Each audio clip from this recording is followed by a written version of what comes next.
Bonjour. Okay, here's another week's worth. 6 of the best. Let's get right into it. Free Marvel, free DC. Who'd have thought? So I don't know what's going on with the independents this week. Apart, no, I haven't got any. Oh, I've got one. Blood Tree, but isn't in the top 6. So let's get into the top 6. Venom and Moon Knight. Now I know I've done the last issue of Moon Knight, and it was the first one I'd picked up, recommended by good old Paul, Comics and Fantasy in Hornchurch in Essex. Paul, my old mate. But this issue, I've got to say, in my 6 of the best because of, well, I'll explain it in a bit. Issue 1 of Groot, come on. I've got a soft spot for this guy. I've got a soft spot for this guy. And when it's got the original Captain Marvel in it, need I say any more? Peach Momoko. Again, someone in the modern day comic industry that kind of doesn't need any introduction now. I think she's a bit like old Trad Moore, who's doing Doctor. When she's allowed to write and draw, she is as mad as a bag of frogs, and I love it. I love it for that. Sorry, I'm a sucker for that stuff. So that's me free Marvel, free DC. I think you're going to roll your eyes when we get to my comic book of the week. But anyway, let's work it. Now, I am liking. I know a couple of you have said in the comments that you're not enjoying these Dawn of the DC, but I can't help thinking that these are the long-term DC fans, because I'm not a long-term DC fan. I would dip in and out, except for Batman. I think that's about it. I might have dipped out of Justice League and stuff over the years, but where obviously over the months you can probably see I'm hardcore Marvel. Never been that way with DC, but I am finding a way into these characters with these Dawn of the DC books. So, and that's the first issue for Shazam, and I did quite enjoy it. It is it's on the goofy side, as the Yanks call it. You know, on the silly side of things, light-hearted, but nevertheless, I enjoyed it. But at the end of the day, one of the big draws is obviously Mark Waid and Dan Mora on the art. So that's why it's in my top 6, because you're not going to go far wrong with those two guys on your book. I think this is the big boy of the week, to be fair. This is the big boy of the week. What I am going to say as well with this particular issue is there are going to be spoilers. Now, I don't often say that in my comic, because you can literally flick through these things in the comic book shop or read a review, or 3 months ago when it was in previews, you could have read what was in it. But there's a couple of little bits here that I really, really did enjoy. That was really fun for an issue 900 of Batman, the legacy numbering, and they called it Dawn of DC, and I can see why, and I can see how they have worked towards making this book gel, making Batman exist within a new era. There's only so long old crusties like me can lament the passing of Len Wein and Neil Adams from the late 60s, early 70s. I know I'm exaggerating, but you know what I mean. They are. I think DC are doing a decent job. Not the most perfect, all-encompassing work ever, but I think they're by and large so far doing a decent job of these Dawn of DC books. They're certainly reeling me in as a Marvel fan with solid issue 1s that.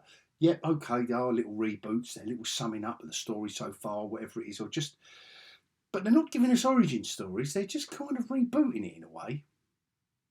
But maybe they're going to roll out these first 4, 5, 6, 7 issues, giving us origin stories. But anyway, I'm enjoying them nevertheless. And, right, prepare your eyes to roll if you have followed my videos up to this point so far, because my book of the week, again, I know it's the last issue, all right? So you haven't got to put up with me banging on about how good this comic book is and how good Silvestri's artwork is you haven't got to put up with me anymore.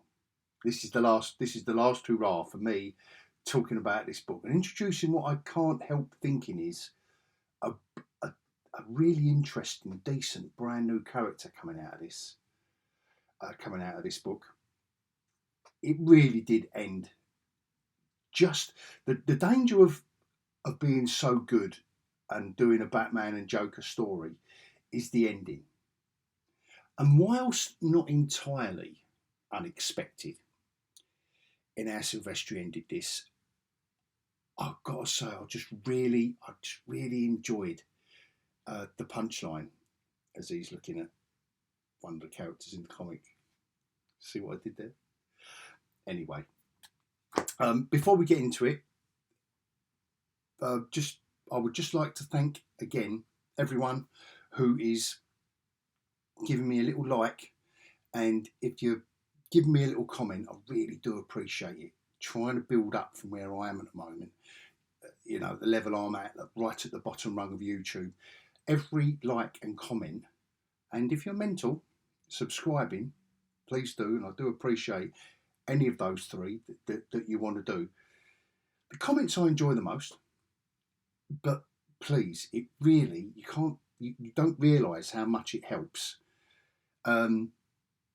the algorithm for starters, and also more importantly lets me know you exist. And let's get into a couple of things. You know, tell me. There's nothing more than I enjoy than you lot telling me maybe something I haven't picked up. Or so anyway, thank you so much. I really do appreciate it. Before the scroll, a couple of honourable mentions. These Star Wars books, I know I think by now you all know, look at this, you can't beat a bit of Grievous and a handmaiden in Darth Vader. And also, and I won't bang on, and I know I've banged on about this one as well, but I think this is the last issue as well. That has been so much fun. Such a throwback. I've really enjoyed it so much. You've only got to do one little book like that a year just to cheer up us old crusties, us geekyOlhogs. A Marvel would be onto a winner. But anyway, let's do a deep dive on the 6 of the best this week after the scroll.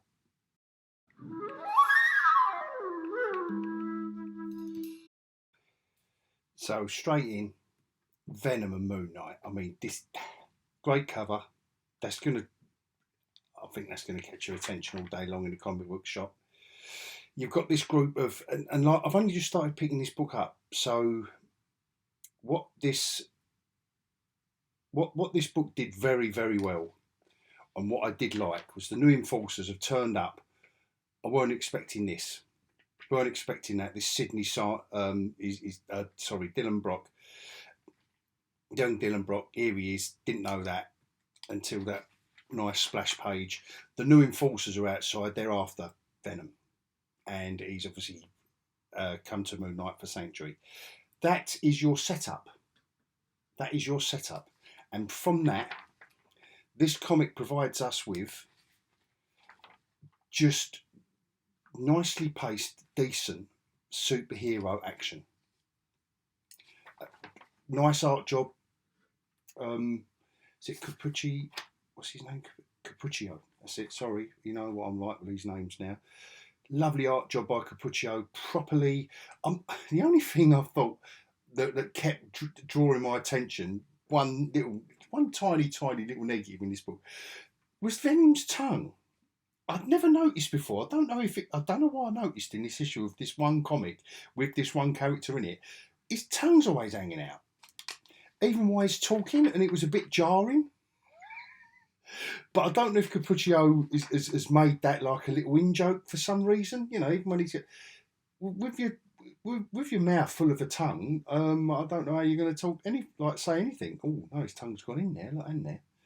Anyway, very, very nicely paced. You know, just a superhero punch-up comic, but moved the story along. And what I did like about it, his tongue's hanging out again, look. What I did like about it, apart from the gorgeous artwork, like, this is why you want Moon Knight. You know, you read Moon Knight, sorry. a nice colouring job as well. And one of the big reasons why I liked it is because it's another one issue. That's why I mentioned in issue 22 last month. This issue is another standalone story issue. I don't know if they're going to connect them in any way, because you know what it's like with trade paperback editions of comic books. But I like the fact that it was one comic, one story, and that does appeal. That really, plenty of splash pages of Venom and Moon Knight. It's their names on the cover, so why not have them in it? The end of that particular story. So that's why I've that's why I've wanted to mention this, like 2 months on the trot, for what, for all intents and purposes is quite a, I don't want to be horrible, but for quite a standard comic book, but well worth it. Well worth the price of admission on that, as far as I'm concerned. Oh, like I said earlier, I have got a soft spot for this little fella. Dan Abnett is back. Now, he's the one with, alongside Andy Lanning, who back in the day, I think it was the 90s, resurrected Guardians of the Galaxy and turned them into what you see in the MCU today in the cinema. We go back to, Groot being a little sapling with his two mates, Gleef and Tweeg. Nice artwork there. And what I like about this, being a geeky old hog, is how they've woven the original Captain Marvel into this, and that he's a Kree warrior. I like the idea of this as well. The chainsaws demolishing the planet, and they basically save Groot and his friends. But this original Captain Marvel and his Kree colleagues, basically this is before the origin we see in the Marvel comics back in 1968, because you've got Marvel, this Kree warrior here, who's in his younger years, he's being told off by his officers, look, that was impulsive, etc., etc. So you've got Baby Groot. This looks like a TV series coming, doesn't it, from Dismal Minus? Baby Groot. Oh my God, Baby Yoda. Now we've got Baby Groot and Baby Gleef and Baby Tweeg. Anyway, I'm teasing, because this was it says you're not going to have a serious read.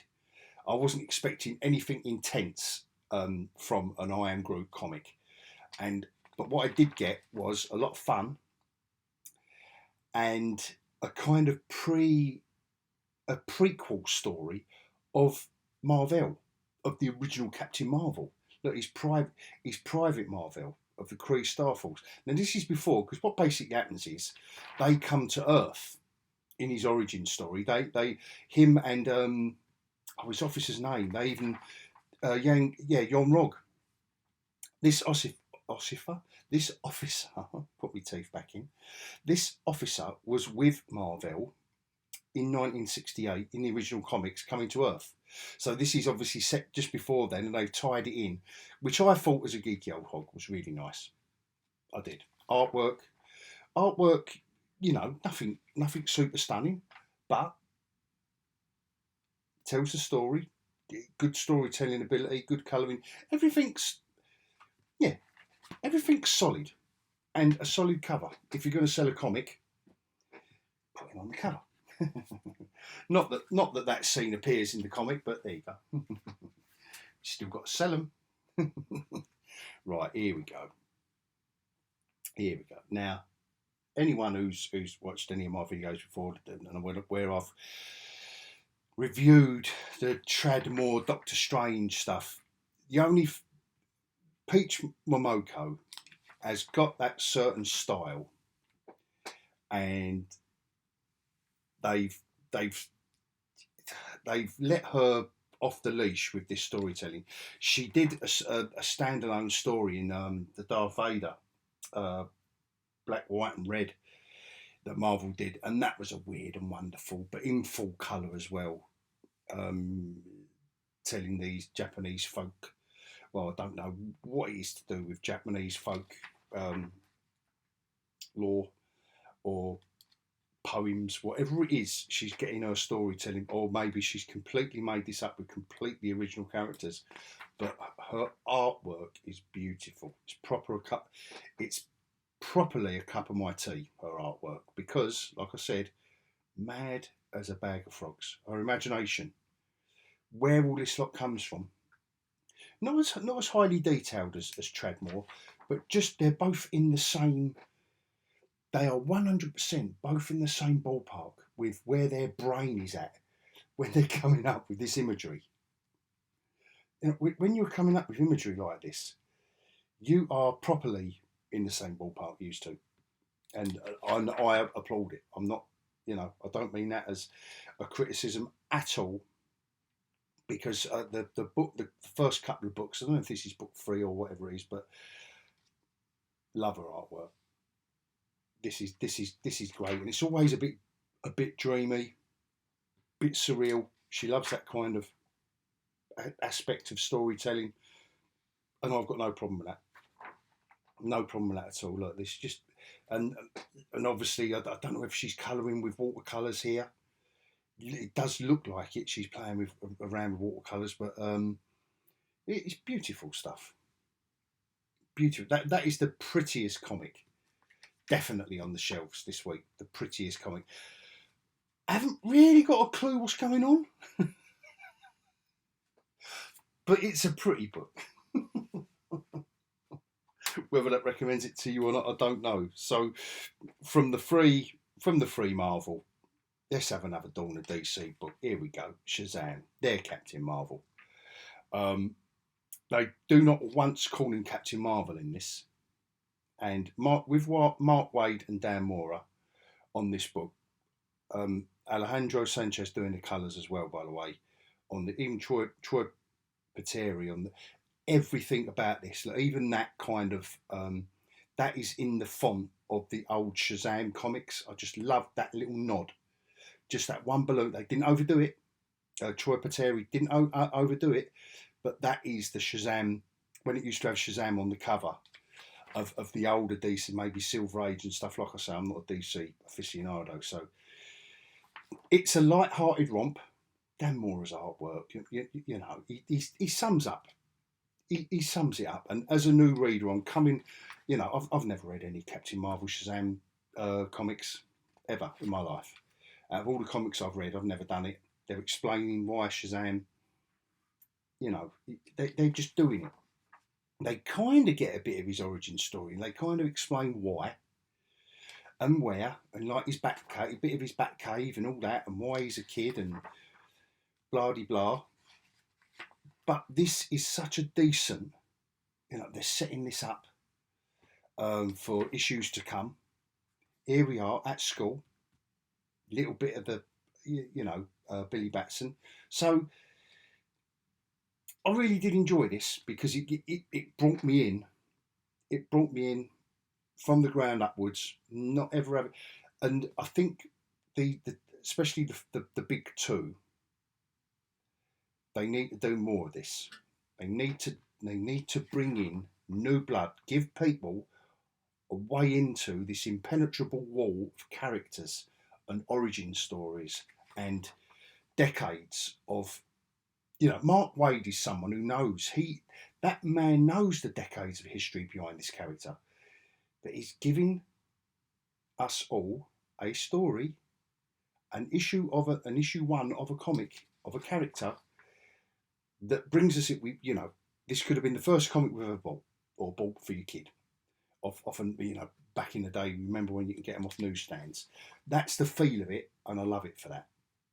I really do love it for it, and I really did enjoy this as a fun issue one. It is light-hearted. It set the tone. Okay, if you don't like light-hearted superhero romps, if you're fed up with that kind of thing, which I nearly am, but that's in the movie world. So something goes on the very last page that sets us up for issue 2. It drops a bit of a bombshell on the last page. So thoroughly enjoyed that, and that's why it's in my top 6. Oh no, this bad boy, right, I'll say one more time, spoilers. I've been enjoying this run of Batman. this is the conclusion to him more or less travelling to another world, really, and being another Batman in a different Gotham and all the rest of it. This just about pushed me to the edge of my patience, I will say. The failsafe story arc, which precluded this, was such an awesome run that I did struggle initially with this storyline, but completely got me back. This is the Alfred in this. You know, I'm going to say I'm only going to say it once. Multiverse, because you know anyone who knows my videos knows how much I love a multiverse story. Oh, I said it again. Obviously, Red Hood in different timelines and the story. You know, I don't want to give too much away.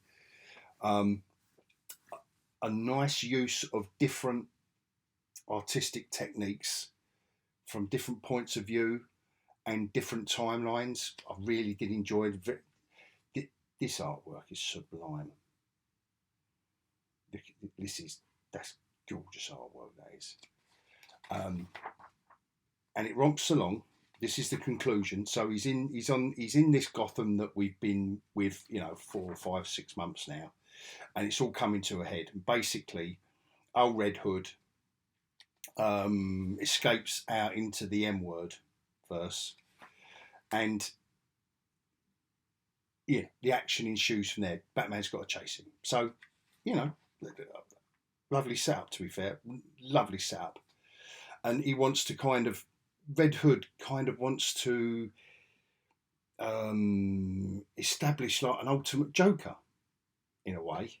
I don't know if that's how I saw it. Anyway, I think you can interpret this in loads of different ways. So, you know, this Batman, you know, he's just lost a hand to escape one of the traps. Old Alfred in this oh, go on, multiverse, I'm going to have to say it now. And then Selina kicks him. The Selina in this multiverse kicks him through without a chance of, and he's got to follow. He's got to follow the Red Hood through it. And look where he lands. Look, Jack Napier. Look, he's just looking at a screen here. Look, out of the multiverse. Hopefully, okay, it's a Gotham.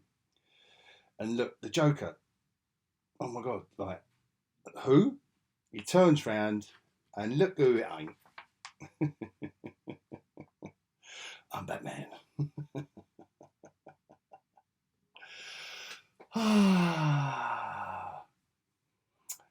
Yes, indeed.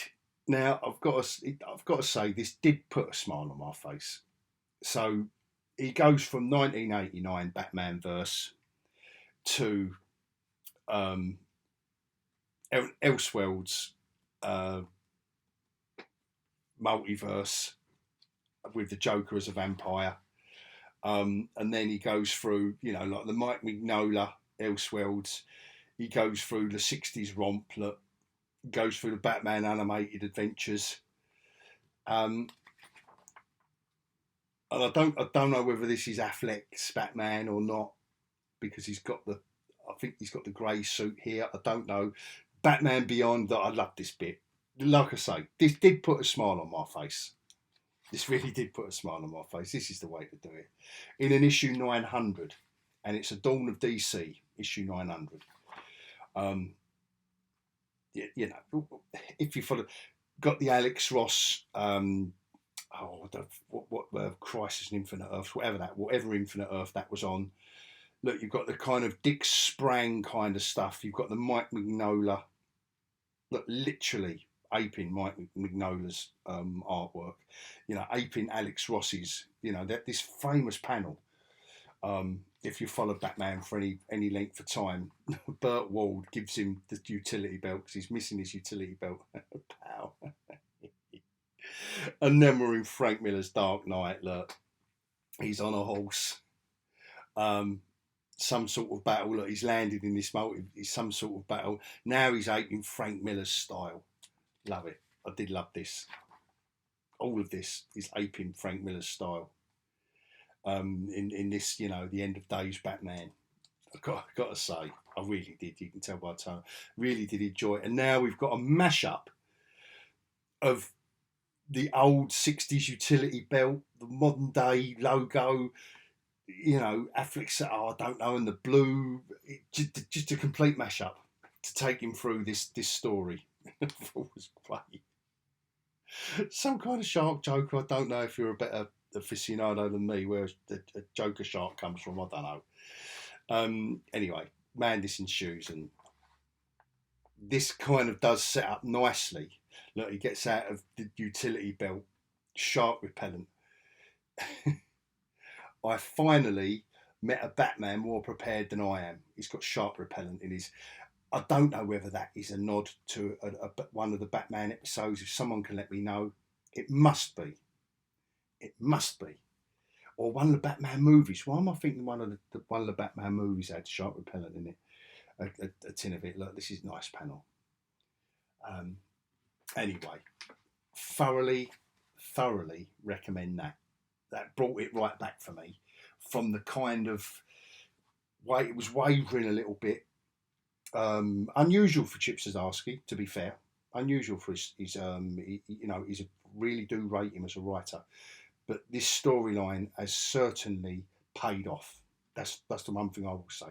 It is more than paid off for me. And issue 900 as well in legacy numbers. Wow. And sorry guys, but yes, I know it's more Batman, but this is the last issue, and it goes out in style again. Beautiful cover, beautiful art. You've heard me say all of this before. I love his depiction of Harley as well. There's something new. There's something new and fresh about his Harley, which is a character that can get dated very, very quickly. It can be not dated, samey. I mean, not that these two characters can't be samey. I suppose you could accuse this of being the same old thing, but I don't think this story arc has been. This is just all your classic stuff. This is all your classic. Shout out. I like extreme close up of one of his teeth. There's another one. There's another one. Love it. So that's a little giggle. That's a little giggle at the reader, like a little nod and a wink at them. And I don't know why I love this depiction of Harley, because what I think it is, it's from the animated, from her animated Batman animated origins. They've kept that characterization of her. And here's old, I forget her name now, Amanda something. They haven't really named this character either, but I can't help feeling that she calls her a corpse bride, which is in keeping with Harley's character. Really enjoyed it. Can't help but this zombie girl character, corpse bride character, whatever you want to call her. Look at this fantastic artwork and colouring. Just, yeah, they need, I know I've said it before, I'm going to say it one last time, because this is the last issue. If they do an oversized trade paperback of this, look, you can't tell me this isn't how you want your Batman. Look at all this. You can't, no one can tell me this is not what you want in a Batman comic. This is not how you want your villain. Brand new character, brand new villain. And it's not how you want your Harley Quinn and your Batmobile. And Mark Silvestri's nailed it with this for me. He really has nailed it. And it's still not over when you think it's over. We get a little bit more. I'm trying to keep this spoiler free because I could really explain the story here now, and the epilogue and why it's so powerful. But I'm not going to look at this. This is great. This is great. Look, and anyway, a kid. This is another bit I liked. This storytelling wise, a full moon Batman on a gothic golem head, opening up a little piece of paper that this kid has asked Bruce Wayne to pass on to Batman. Look, and he's this is all the classic stuff. To Batman, the greatest hero ever. You know, hand getting it out. Look, his face there, opening up the what's it. And look at that, just there. I love it. I love it. Why do this little flash of light? That's because the bat signal's there. It's not from the full moon. It's not doing some insipid, but it's aimed right at. Not a smile. He's just creased his face enough. Just creased his face enough. Look, Batman. Here we go. Silhouette against it, and here's our new villain. Here's our new villain. Whatever name they're going to give her. Can't wait to see more of that, actually. And the way they, you know, what kills me makes me strong, you know, etc. I have loved this from beginning to end. And again, ended the story on a high. I didn't think, like I said at the start, didn't think they'd be able to do it. Keep up the momentum and end it in a satisfactory way, but they did. They really, and it's all classic stuff. They didn't have to reinvent anything. They didn't have to reboot anything. They didn't have to gender or race swap any characters. They just did it with the classic gang. And I loved it for that. Can't recommend that enough. That's the last time I'm going to recommend it. So if you are still rolling your eyes, then you can stop now. So should we have a look? Let's have a look at the cover of the week. Like, what is the cover? Back in the old days, if you was looking for comics and you only had a little bit of limited pocket money, what would make you buy a comic? Would General Grievous and Yoda? In its simplicity, I love that cover. Just in the simplicity of it. Or would Padme with Darth Vader's helmet? No, don't be, no giggling in the back. No giggling in the back. Would that sell you the comic? Would this madness? Don't know about that, but I can't help thinking that in a comic book shop or on a newsstand, and you're looking for comics, that Venom and Moon Knight, I can't help feeling, oosh, that says exactly what it says on the tin, and I can't help feeling that has got the impact, and the colouring, bearing in mind it's Groot and he's a tree and it's all green and they've used Captain Marvel. I just think everything fits in that. Look, even his elongated arm that he's swinging on, he's not really, I don't know whether he's swinging off a tree or, you know, off a branch from somewhere. You know, like this scene isn't even in the comic, but that one is. But like I say, as a cover of the week, and you know, I've got to choose. I am gonna, obviously, Batman and the Joker is gonna sell a comic. These three are the ones really that I've battled with choosing a cover of the week. And by all means, come at me if you think any one of these was a better cover. I've got to think for catching your eye. Just purely catching your eye, this Groot cover, I think has got to be the one. I think many a person is going to be after a Batman comic beating up on the Joker. But has that already been done? Yeah, probably 1,000 times. Who is this character? If you're not an old crusty like me, you won't know who he is. So for me, Groot, issue 1. That's the comic cover of the week for me. And on that note, thank you if you're still with me this far. And again, I will thank everyone that watches my videos, likes, subscribes, comments. Really, really, really do appreciate it. And thank you all so much. And on that note, I will bid everyone adios.